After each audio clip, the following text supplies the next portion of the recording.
Well, let's see. Are we live? And I didn't get a confirmation, but it says in stream, and I don't want to do that. So, can you see me and hear me? Are we live? Is everything going okay? Hello, Little Lone Prepper, Triple G Farms, and Shenanigans. Good evening. Can you hear me? Can you see me?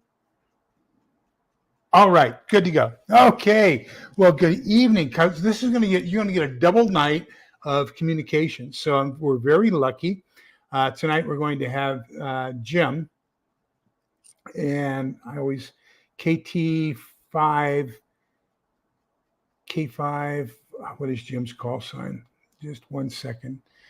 I put it in the title, but anyhow, let me see. Let me get my email here, Jim. And I don't have my full call sign up there simply because you can go to the FCC, and if I gave you my full call sign, you could look up my home address. So I for my last 3 digits, which are all letters, I just put dashes for a little bit of operation security there. But Jim is, let me see here.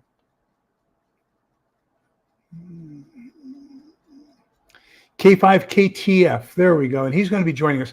He's got a net call that he does, or actually it's a net for ARES, the Amateur Radio Emergency Service. And I'm a member of that, and I probably should be on those calls. As a matter of fact, we talked about that. So probably what will happen is I'm going to change the time or the day of our Mondays, probably in August, so that I can join the ARES Monday night net calls. But anyhow, he's going to be joining us after that net call ends, and that's going to be in about 15 minutes, about a quarter after. So I figured I would welcome everybody. This guy really knows his stuff. I tell you what, I really feel like a total first grader compared to his knowledge of electrical engineering and radio and ARES and you name it. At our last ARES meeting, he showed us those fiberglass sticks that have a little kind of like a rubber band inside you. They become poles for tents when you put them together. Otherwise, you can fold them up, and they're only about 18 inches long. He developed a 10 meter, which is 30 megahertz antenna based off of those folding poles, so you can carry them very small and get into the 30 megahertz range receiving antennas, and just really great what he did. It's just unbelievable. So I'm going to have him make me some. Scott Hummer, good evening. Welcome. Little Lone Prepper, I think I said. Diana, too, good evening. Scott Hummer. Gosh, look at all these great people. Okay, so what I wanted to do is I just want to give you a little bit of a precursor to some of the terminology and some of the things we'll probably be talking about. Because I've asked him to give us a general overall introduction to ham. I've asked him to kind of touch, and this is, most hams don't like to talk about it, but I've asked him to touch on CB radio. Good evening, Kaylin. Good evening. Good to see you.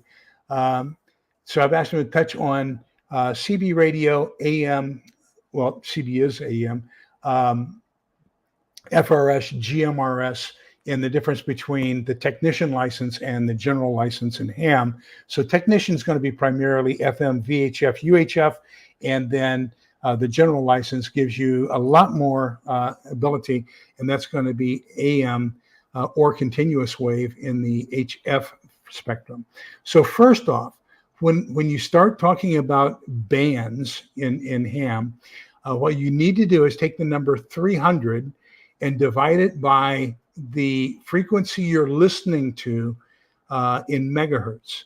So for example, 300 divided by 30 megahertz is the 10 meter band. So that's the length of the wave, okay? Or 300 divided by 15 megahertz is the 20 meter band.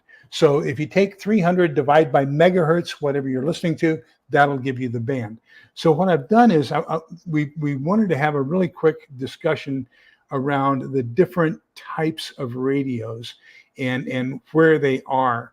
So I'm going to share a screen, and this is, you can look up on, just do a DuckDuckGo or a Google search, and that's, you want to look for the amateur radio bands, okay? And so this is what it looks like, okay? So basically what you've got is it shows you different things. So for example, this is the 160 meter band area, 1.8 megahertz. With a technician license, you're not allowed to operate in that frequency. But it also tells you, for example, the green is you can operate with telephone, and the red is you can do teletype or data, okay? Then the hatched area, let me see if I can find one for you here. It's going to be right here, down here. You got a hatched area, and that's going to be Morse only. There it is, right there, Morse only. And then you've got yellow is going to be single sideband phone. That's usually going to be upper sideband. And then you've got blue is restricted to upper sideband phone only. And then you've got other digital and packet information that can be sent in the orange areas.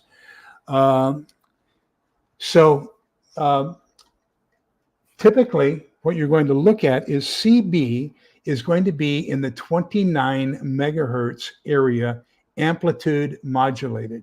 So if you think of your radio, you have two different bands in your radio in the car. One of them they call the AM radio. That's amplitude modulation. So that's typically going to be an upper sideband, and that's going to be below 30 megahertz, okay? So for example, your AM radio is going to be somewhere around 1800 kilohertz or 1.8 megahertz. So that's really low in the radio spectrum, but it has a lot of range.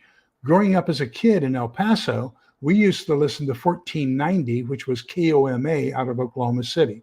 So that's about a third of the way across the country, but we would pick up Oklahoma City at night because of the way that the different layers, the E layer of the troposphere goes.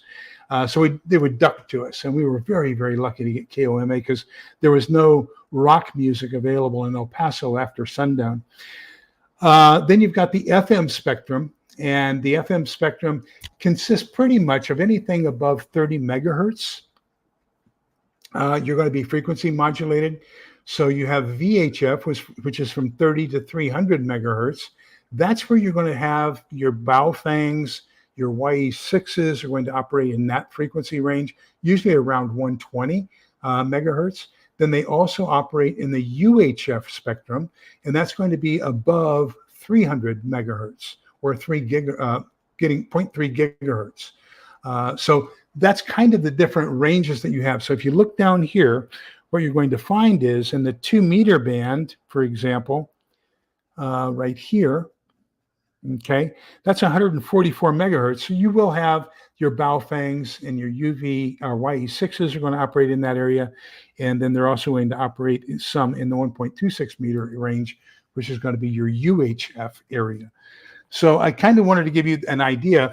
Each one operates in a different area. The only one, and CB radio is going to be AM below 30 megahertz, about 28, 29 megahertz. The FRS and GMRS is going to primarily be VHF, and that's going to be about 200 megahertz. Now, they are fixed channels. So CB, FRS, and GMRS all have fixed channels. So you have to set it to just like you do your TV, channel 1, channel 2, channel 3. But the first 6 channels of GMRS and FRS, so FRS is family radio service, does not require a license. GMRS is general mobile radio service, and it does require a license, but no test. You just pay a fee and get a call sign. But the first 6 channels of those two overlap. So you can listen to GMRS on FRS, and you can listen to FRS on GMRS as long as you're in one of those first 6 channels. That is why, and I put a short out about AMRON, the American Redoubt Radio Operators Network. They're having their Teotwaki, or the End of the World as We Know It, radio exercise this coming weekend. And that's going to be a test of all the volunteers who are in the network to have communications in case of a national grid down. How can we keep communications? It's also called the Channel 3 project. So I would recommend that if you're interested in that, go to amrron.com and find out information about that. Everything will be on the Channel 3 project. I recommend that every prepper have a communications book. Well, this is my Morse code on the back of mine. On the front of mine, I have my license. I just want to show that real quick so I don't give away too much personal information. Inside, I have all my different forms, communications logs, net control logs, net control station log. Let me see, monitoring and intercept traffic logs so that I'm listening to somebody, if it's somebody new that I might want to get more information about. Comment worksheet. So how do I analyze, intercept, and all that kinds of stuff? And I have all kinds of, for example, here is the AMRON spot report, or how to report suspicious activities, AMRON net script, the Williamson County Amateur Radio Club, and ARES things, SHTF frequency list for ARES, just all kinds of information. So you got to keep a communications binder with all the information that you need inside of it. So I just want to kind of go over all that as a basic precursor before Jim joins us and let you know. If your intention is to communicate long range, then you're going to need a general ham license. And that's step 2. So first you take your technician license, then you take the general license, and that will allow you to operate in this area down in here in the HF spectrum. And that can be either Morse code, continuous wave, or it can be single sideband voice. Now, if you get the extra license, you can also go with data and teletype and things like that. You can also do slow scan TV. Which is really kind of a neat thing. I'm not an extra. I can't do that stuff. But I wanted to kind of give you an overview. Somebody wanted to know about radios and radio bands. So if I were to say, what would I do right now if I were you?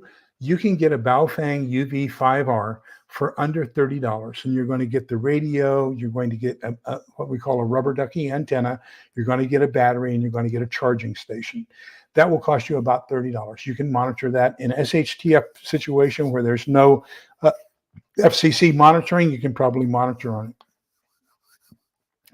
it. Randy, great question. Thank you for asking that. I really like a company called Ham Radio Prep. Now, it's a one-time license, $75 for, and they'll keep you up to date on everything. And they do all 3, the tech, the general, and the extra.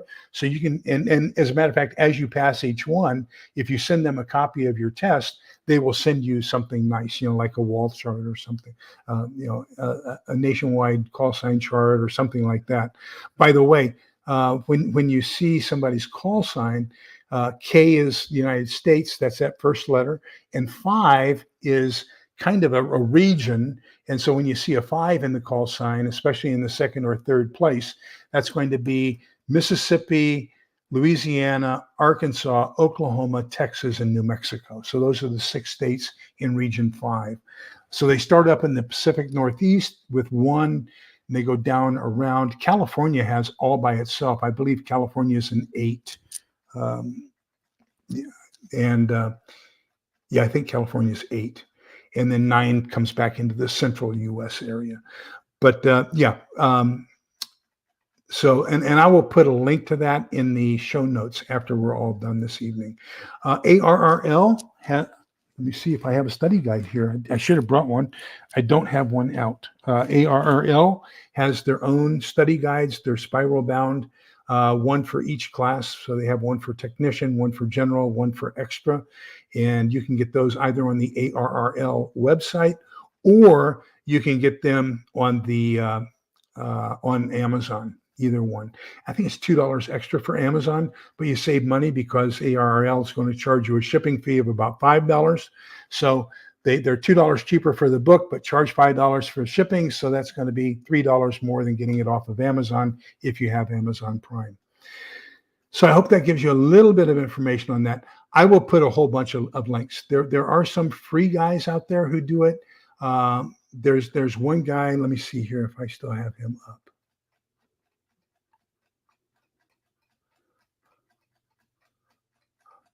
Ham radio. So there's a guy. Okay, so the one that I bought is hamradioprepper.com, and then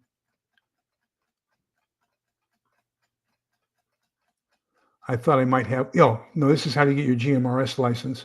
So there's a YouTube video on how to get your GMRS license.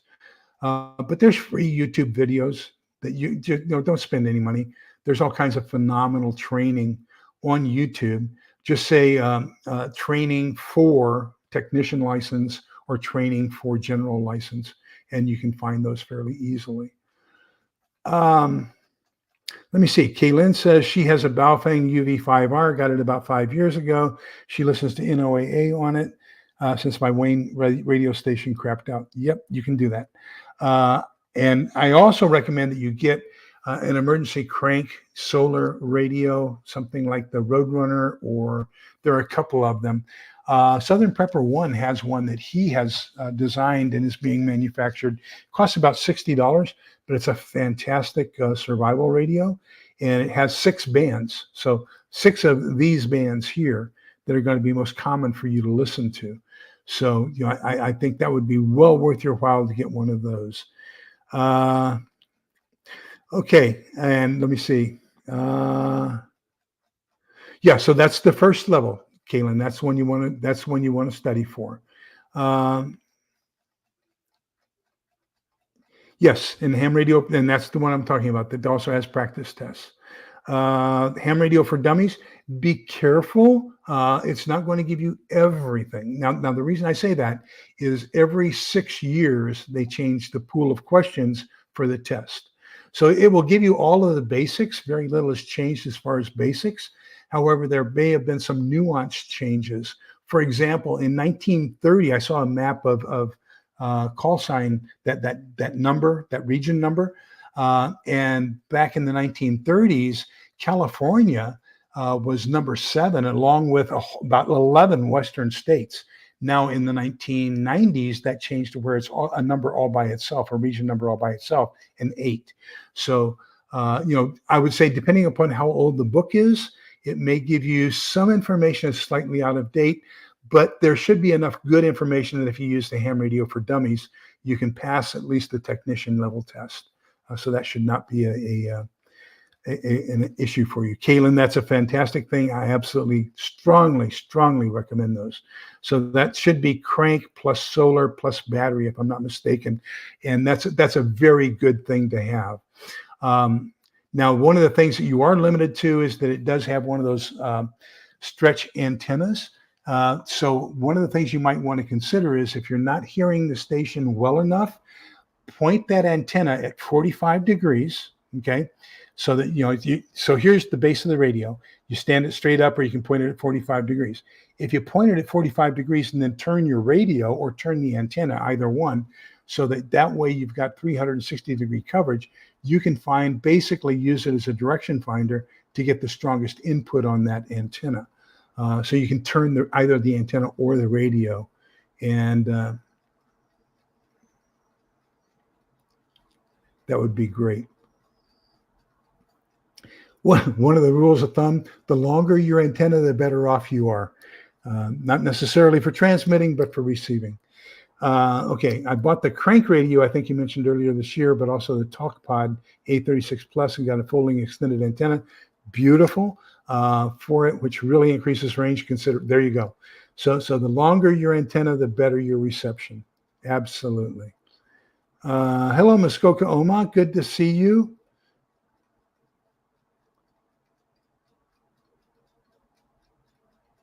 Let me see who else here.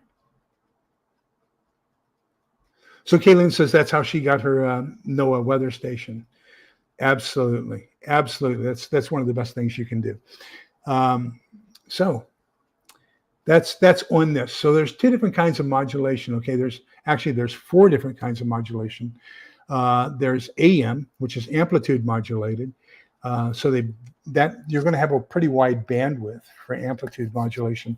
Then you've got frequency modulation. So that's going to vary between frequencies. So you're going to have a bandwidth that's where the signal is going to go across the frequencies. You've got pulse modulation. So that's an on-off, but the duration of how long that pulse is a character. And then you've got continuous wave modulation. So there's a constant signal being put out. So when you heterodyne that signal by pressing on a key, it puts a noise through that signal. Okay, and that's the continuous wave is what you use for Morse. So did-ah alpha. So for example, Lee is did-ah did it, and then dit for EE. Okay, and 8 E's is that's worn out on my keyboard. 8 E's is an error. So. But anyhow, I did a lot of that when I was an intelligence analyst intercepting Morse code. For example, you might only have a 4-letter group, and typically everybody sends in 5-letter groups. So you have to know Morse code because let's say a person typed in an A and you have a 4-letter group and it's an A. Well, you immediately know that dit-ah, A, dit is an E and da is a T. So it could be, instead of an A, it could be an ET. So, that helps an awful lot knowing Morse code. So that's pretty much the radios. So I would say number one, get a tech license, primarily because of the training you're going to get and an understanding of ham radio and all that kinds of stuff. Step 2 would be get a handheld radio. That could be a Baofeng UV5R. I think the UV8 is out. And I think there's another one called the UV52. Those are all good learner radios. The Yaesu YE6 I think has been taken off the market because it overmodulated it went over the max allowable wattage that you could transmit with.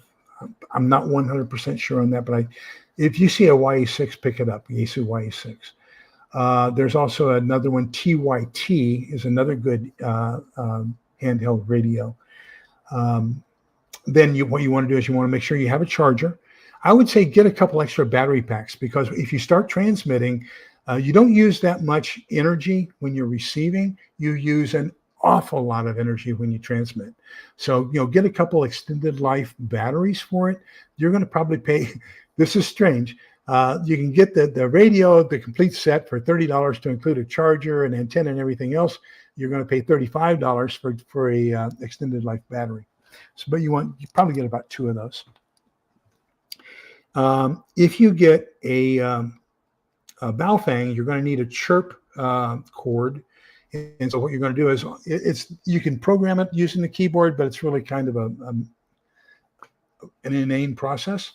What you want to do is you want to have chirp so you can connect it to your computer and then program it from your computer. That makes it a lot easier. Yaesu and YA, you just plug it directly from the keyboard, and that's a lot easier. So that's great to do. Let me see. Hello, Scott Hummer. Welcome. Sumi, welcome. Good to see you.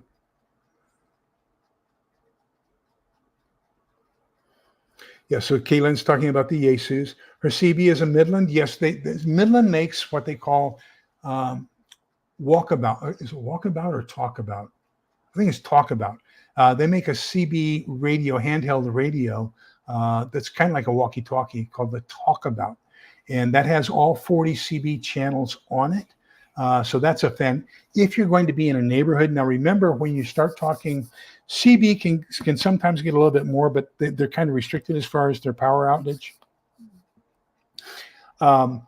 But typically, you're going to say CB is going to be line of sight, which is going to be maybe a maximum of about 12 to 20 miles.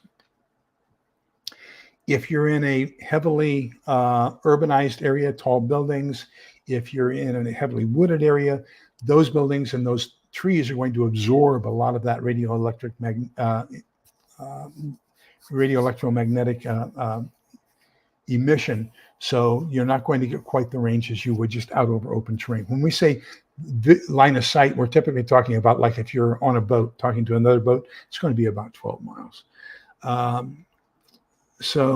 Oh, wow, fantastic. Kaylin's battery, GMRS came with 2 batteries. What'd you get? There, I do know that, let me see what I have. Check my,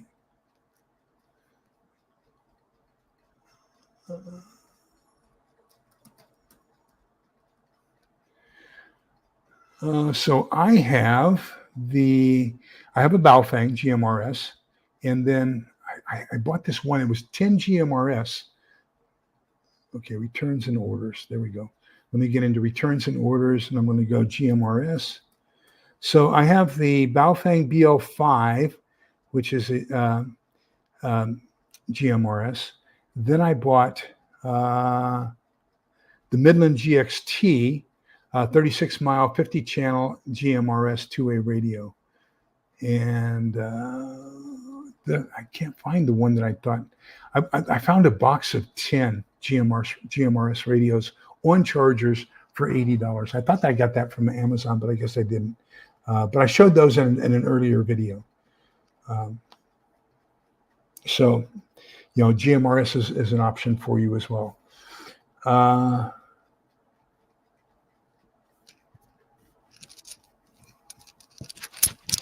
Yeah, that's actually one of the things that we kind of have to do. Because what happens is if he programs it and you use it illegally, then it can be traced back to him, basically. Let me see here. I don't know what happened here, Mikko. We're getting some weird stuff. Oh, we're getting Morse code. Sorry, I would have to put on my glasses.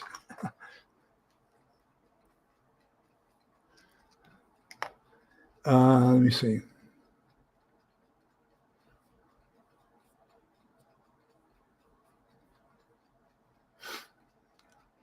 Okay, so Butch, let's talk about, you bring up a very interesting thing here.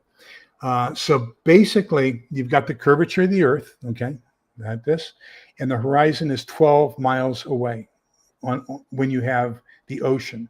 So if you have a transmitter here and they have a receiver here, typically that range is going to be 12 miles.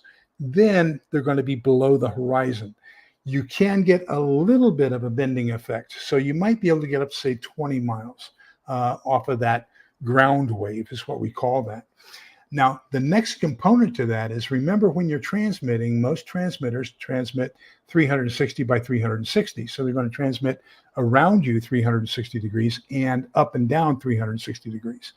So it's going to go up into the ionosphere and it's going to bounce off the ionosphere. And that's what we call a skip wave. Okay.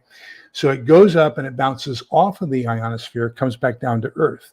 So where your ground wave ends and that first skip wave comes down, the area in between there is called the dead zone. You aren't going to hear anything. So that's why sometimes you can hear up to a certain point, it goes away, you leave your radio tuned to that station, and maybe 20, 30, 40 miles later, you hear them again. That's because you're in that first skip zone, okay? So now, because they're going at different angles, they're going to come back to the Earth at different angles, so you can pick up that skip basically around the world. But yeah, basically you are skipping it if it's more than line of sight, which is going to be about 12 to 20 miles. Radioddity is a great company. I have an account with them where I am an affiliate and can sell their products. They do have some good products. So yes, and they have FMRS and GMRS as well. FRS and GMRS.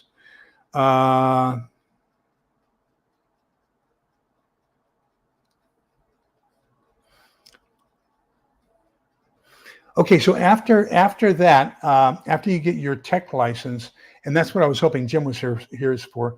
They mentioned one at our meeting Thursday night that they really strongly recommend. It's about $400, and I didn't have anything to take notes with. I didn't remember it.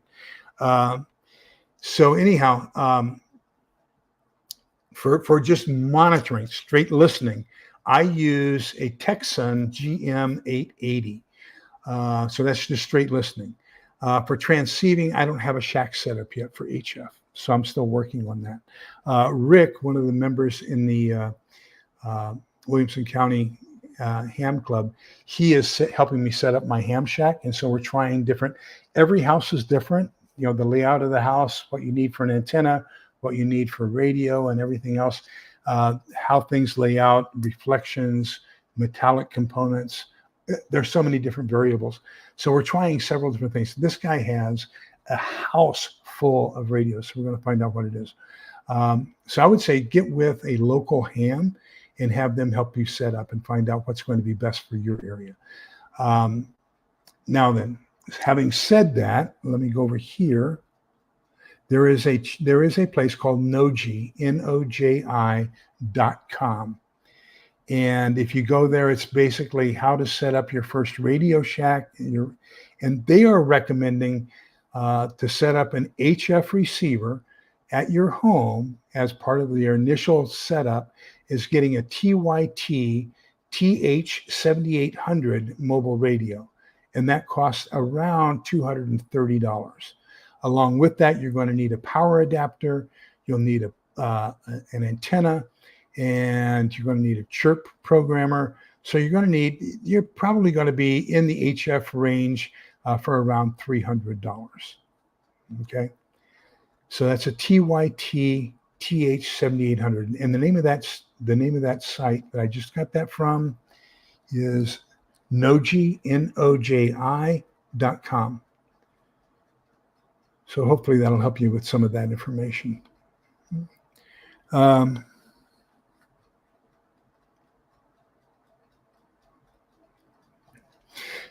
Wolf, welcome. Good evening. Good to see you. Now, here's one of the things most people don't understand is when you set up your Baofeng or your Yaesu or your TYT and you're in the VHF, UHF area, FM, when you get your frequencies, you're going to set them up based upon the local repeaters. So here in our area, the Williamson County Club has a couple of repeaters. And so for example, our repeaters are 146.64 with a negative offset tone and 162.2. Then we have, one's transmit and the other's receive. Then the Taylor repeater has 145.45 with a negative offset at 162.2 hertz. So you're going to be transmitting on one frequency and receiving on another. That's called duplex operations. So you're transmitting to that repeater on one frequency, and then your radio is receiving any responses on a second frequency. Now, if the repeaters go down, and this is something I have to stress to everybody, because everybody thinks that the UV5 is going to be the panacea of communications in the event of a grid down situation. And let me check and see if I've got an email from Jim. I'm starting to get worried.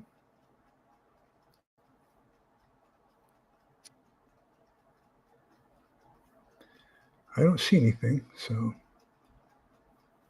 But anyhow, if those repeaters go down, then you're going to have to change the programming on your UV5R, UV8, or your YA6. And you're going to have to change it to simplex operations so that you're transmitting and receiving on the same frequency. Okay. Now, typically 127.0 is going to be the simplex frequency. And so if you go to 127.0 megahertz, that means that you're going to be talking. And then when we get done talking, you got to let go of the talk, push the talk so you can receive something back. That's called simplex because you're transmitting and receiving on the same frequency. And so that's how you're going to do it in a post-apocalyptic world when you don't have any repeaters. And that's going to be limited to line of sight. So you're going to probably only be able to communicate somewhere in the range of 12 to 20 miles. Okay. Let me see here.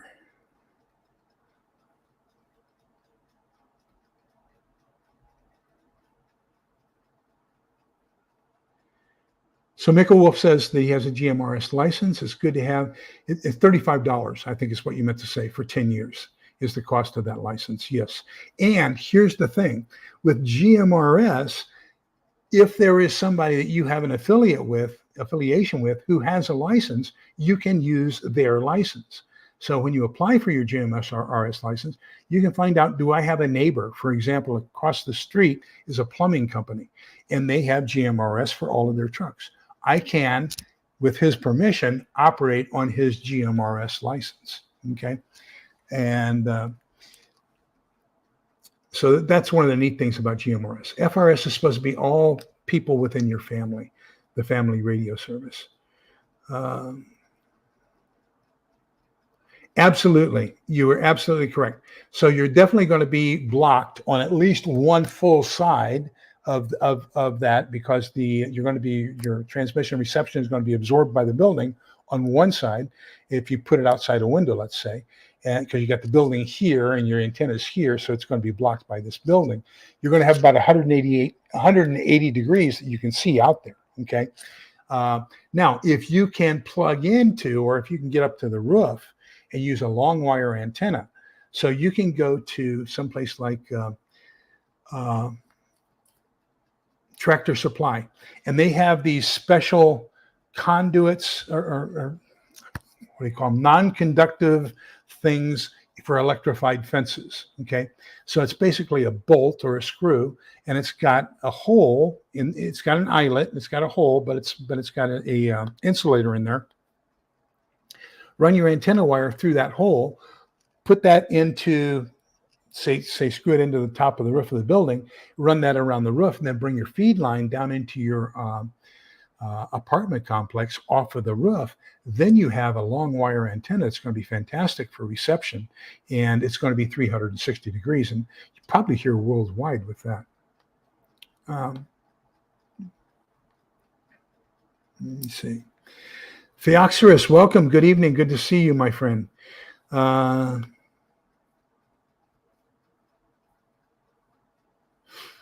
So as a SIG-enter, specifically a commenter, communications intelligence, one of the things that we do, when I was working, I was a 5W, which is electronic warfare. So we want to jam the other guy. So you've got a transmitter here, okay? I'm trying to do this where I can see it makes sense to you. Transmitter here, he's got wattage coming out, and that's going to decrease over time. And let's say there's a receiver here. Okay, so if you want to jam this receiver, you have to have more wattage at the point where they are. You're over here, so you've got to put out this much wattage in order to overcome this guy over here to jam that signal at this point.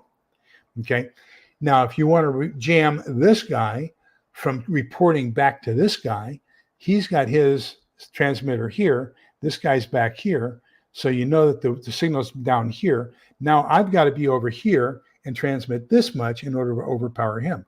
Well, if they've got their direction finders back here, I've got a much stronger signal. I'm going to be very easy to find.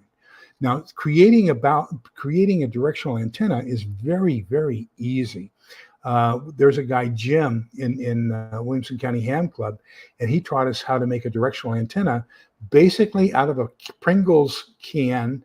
So he took a can of Pringles and lined it with aluminum foil, and then converted that into an antenna, and a directional antenna that he plugs into his UV5R. There's something they call a fox hunt in ham, and so what somebody will do is they'll go out and hang a transmitter in a tree somewhere, okay, and they'll give you the frequency and the call sign for that transmitter, which is a beacon basically, and so your job is now to go out and find that beacon. And so people create all kinds of directional antennas. There are some handheld Yagis. There's some O-rings. As a matter of fact, Rick has an O-ring for the 10 meter band, 30 megahertz, that he's going to loan me. And so you look for an oral null, and that gives you basically where the signal is coming from. So you can do DF basically with any handheld radio or a base station if you have it, if it's mobile. But you can tune and find out where that signal is emanating from. And so, yes, very easy to direction find. Now, I'm going to say very easy, but I'm also going to say very complicated, okay? Because one shot gives you what we call a line of bearing. So if I'm, let me get a piece of paper here.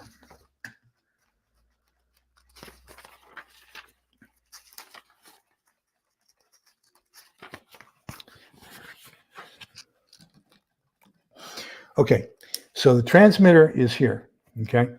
And I'm down here, and I say, okay, I'm getting this guy at 15 degrees. So I've got a line of bearing. Now that line of bearing can be plus or minus 20 degrees, depending upon how effective your antenna is. So what I want to do is I want to move over here somewhere and take another bearing.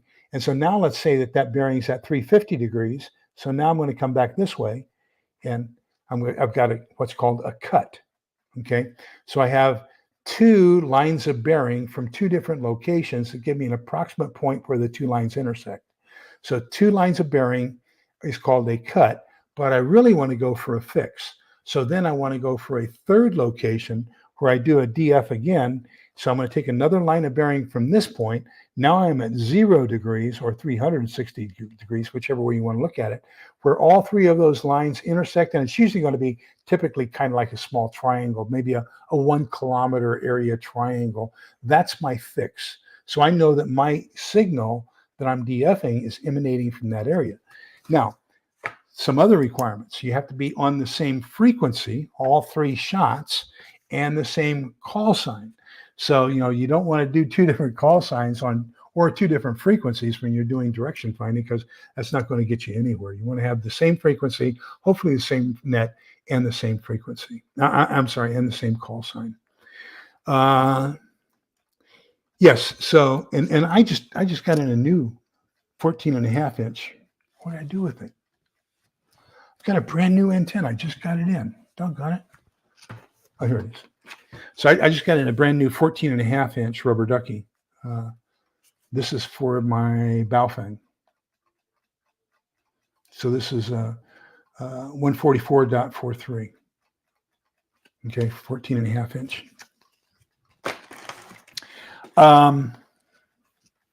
Okay. So, Miko Wolf, yes, there are some places like California. California has their system set up so that if you talk to one repeater, you're talking to all repeaters in the state. And so they can basically go the entire state. That's the only state that does that. So my repeater in Taylor may not communicate with my repeater in Georgetown. I think it's in Georgetown. Cedar Park. It's on top of a hospital. Liberty, no, it's not Liberty Hill. It's not Cedar Park. I don't know. Maybe it's Round Rock Hospital. But anyhow, it's on top of a hospital, okay? But those two repeaters don't communicate with each other. So most states don't have communications via multiple repeating repeaters. That makes sense. Whereas California does. That's one good thing about them.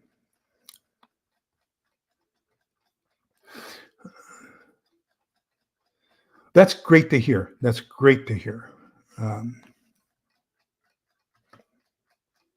Okay. I don't know if I would work, but I watched a documentary that said they used slinkies during the Vietnam War as antennas. Maybe you could put it through a window and attach it up the wall. Yes, you could. And for a receiving antenna, that is fantastic. And the reason is so those are called coiled antennas. And so what you can do as well is you can just have a regular whip and connect it to this and put the slinky over it so that you're expanding the slinky up and then connecting the slinky to the whip, and that's going to increase your overall antenna capability as well. I'm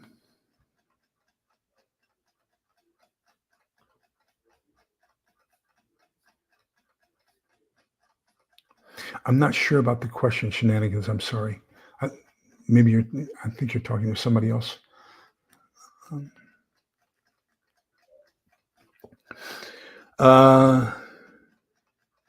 Yeah. So one of the things. So I've used those electric fence non-conductor screws, and I'm in an HOA, so we're not allowed to have any antennas. So what I can do is I can run a long wire around my wooden fence around the backyard and put it in vertically. And so now I have this wire on the inside of my fence that nobody sees and away from the wood so that I can use that to transmit and receive. And so you can come up with all kinds of things. I mentioned in my haul that I want to get a pulley system so I can pull my antenna up. A lot of people now, I've seen two guys using some really good stuff. Painter's poles. You can use a painter's pole, and that extends up to I think 12 feet. You can get your antenna up in the air 12 feet with that. Then Alan at the contest back in May or June, had some, what did he call those? They were really tall poles. I think he called them kite poles that he got for like $30 each. And he had his antenna basically, well, what he did was he put a kite pole up in the air and it went up, I think about 25, 30 feet. And then he ran an inverted L antenna off of that to another kite pole. So you can get these poles, painter's poles, kite poles, those kinds of things, and non-conductive, and use those as well for antennas to put your long wire antennas on.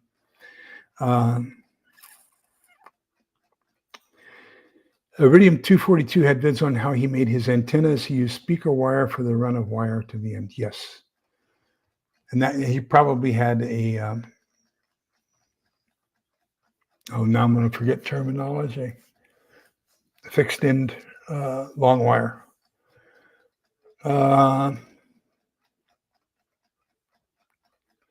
Take care, Triple G. Be safe. Hello,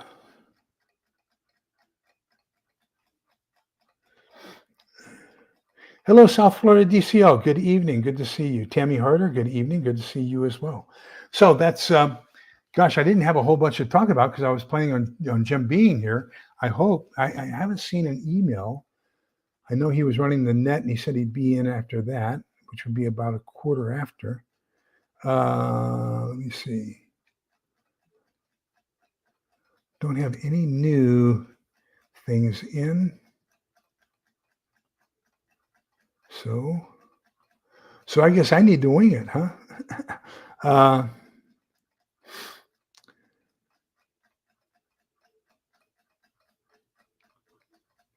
Yeah, so there is basically a connector to it. Let me see. Let me get a long wire up here. Let's see if we can do this. End fed. That's what it's called. End fed. Now that I'm looking for it, I know what it's called. End fed long wire antenna. So let's take a look at images and. Okay. That looks good there. Okay, so I'm going to take off the frequency chart. Oh, I did already. We'll share another one. Present. Share screen. Share screen. End-fed long wire.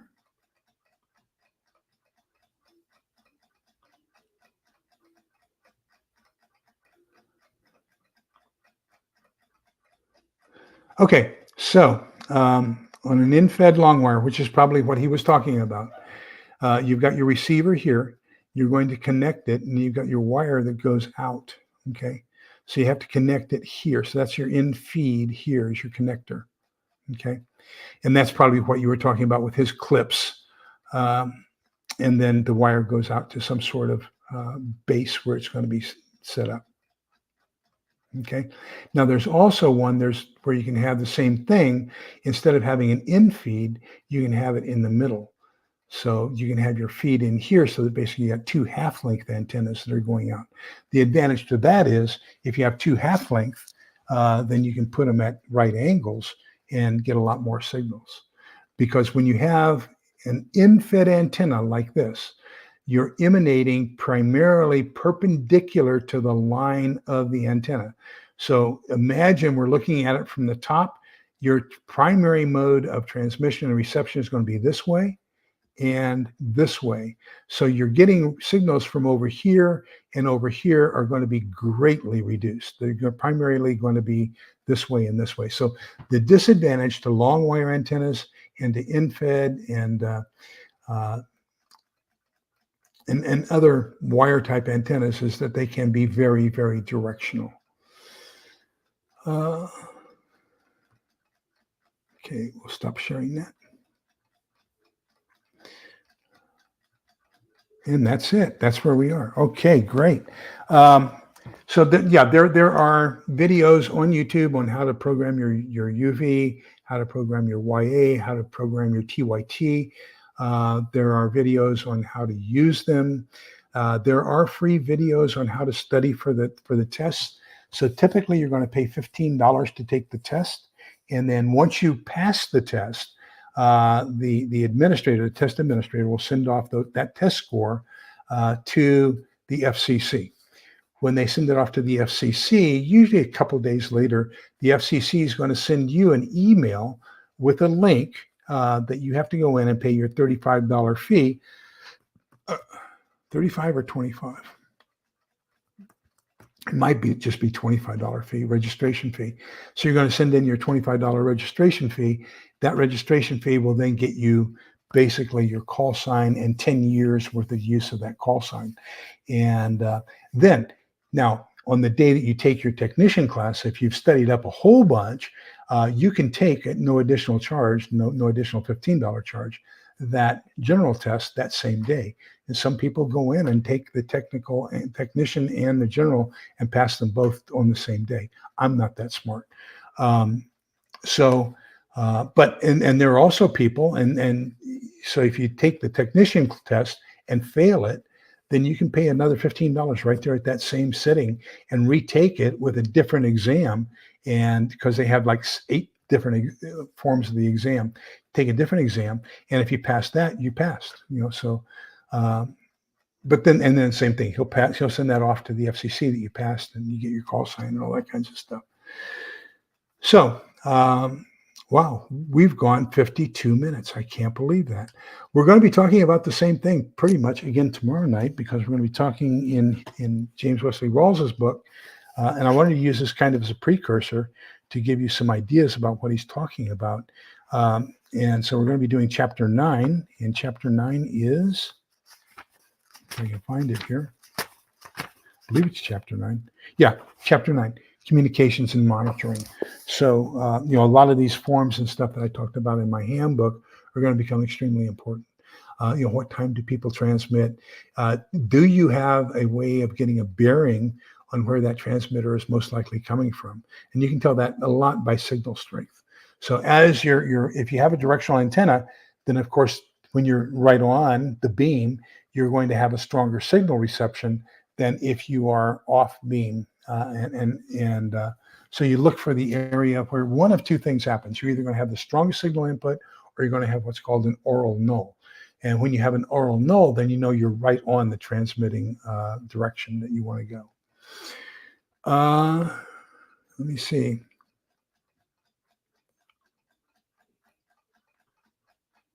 Absolutely. So what you're going to do is you're going to use your RF cable up, and then you'll have on top of your antenna. If you take a look, there's an awful lot of different things out there, high altitudes, higher objects that have antennas mounted on them. So the only thing is, I'm not sure. You would want to make sure you don't have metallic blades on your windmill. Because getting your antenna too close to other metal objects is going to do an awful lot of refraction of the signal, and you're going to get some absorption and things like that. Especially if you have a rotating antenna, that could cause some distortion in your reception and your transmission. So I think if you probably had a plastic turbine, then that might work. Let me see.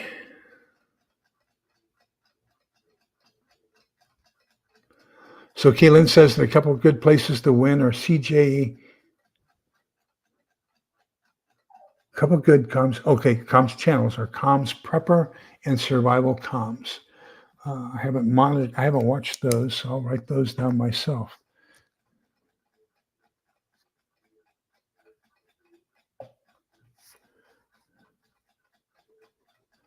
So, and I strongly want to recommend that you go to AMRON, which is the American Redoubt Radio Operators Network. His book was the Partisan Operators Journal, Volume 1. Fantastic book. Gives you some basic, stuff you need to know about operating an HF station, both how to monitor and how to transmit. He also does a very good job of explaining how to encrypt and decrypt messages using a digraphic substitution system. So very good explanations on how you can encrypt stuff in a post-apocalyptic world. Of course, in a pre-apocalyptic world, that is illegal. You cannot encipher communications unless you have a license to do so, and those licenses are the U.S. government, basically. They're probably the only ones. So I have, for example, I bought some dice. And I've done several pages of additive and subtractive pads as well as substitution pads on the computer where I can do artificial generation of things. Probably got about 150 pages created. But once those are gone, I'm going to have to create new ones. And if I don't have computer capability in a post-apocalyptic world, I looked online and I found some dice. They have 26-sided dice with the letters of the alphabet on them. And then they also have 10-sided dice. They have 1 through 0. So you can use those basically to create random generated ciphertext. And so that's going to be something good that you can use as well. Hey, Gil, welcome. Good to see you. Absolutely. So you're going to want to make sure that if you are using a gas generator, that there is some separation or you have really good filtering on your generator, because that's going to cause interference in your reception as well. I will tell you, the guy that I sat with at the contest a couple months ago, Alan, had a 5 kW generator, and he had a 100-foot extension cord.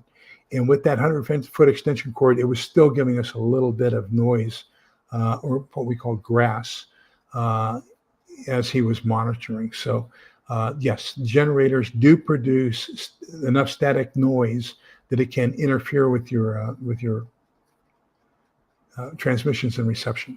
So here's the solution to that: is most radios are going to be 12-volt DC. So you're going to need some sort of a power supply or a power inverter or a battery system, which is why I recommended at the very beginning you get extended life batteries for your UV5s as well as charging stations.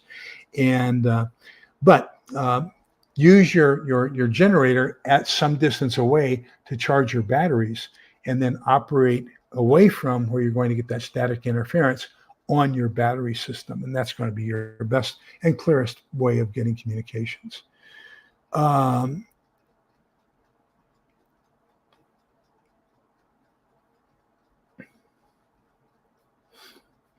not sure. I have not noticed, to tell you the truth, I haven't had any problems with solar power at all. But I don't know. Is that a plastic cover over it, or is it metal? I think I have plastic covering, but of course the internal frame is metal. But I haven't noticed. Of course, I haven't compared it. I haven't really looked at it, but that's something that bears investigation. Thank you. Haven't really looked at it. We shall see. Let me see. Gil says he has Dungeons and Dragons dice. Yep. So these were specifically for 26 letters and specifically for a 10-sided dice, 0 through 1, 1 through 0, whichever way you want to look at it. But I get so that I can create 5, because almost everything's done in 5-letter groups. So I bought 5 of each so that I can just throw them down on the ground and say, okay, this group is Alpha, Quebec, Zulu, Romeo, Foxtrot. Okay. And then write that down. And that way it becomes totally random as well.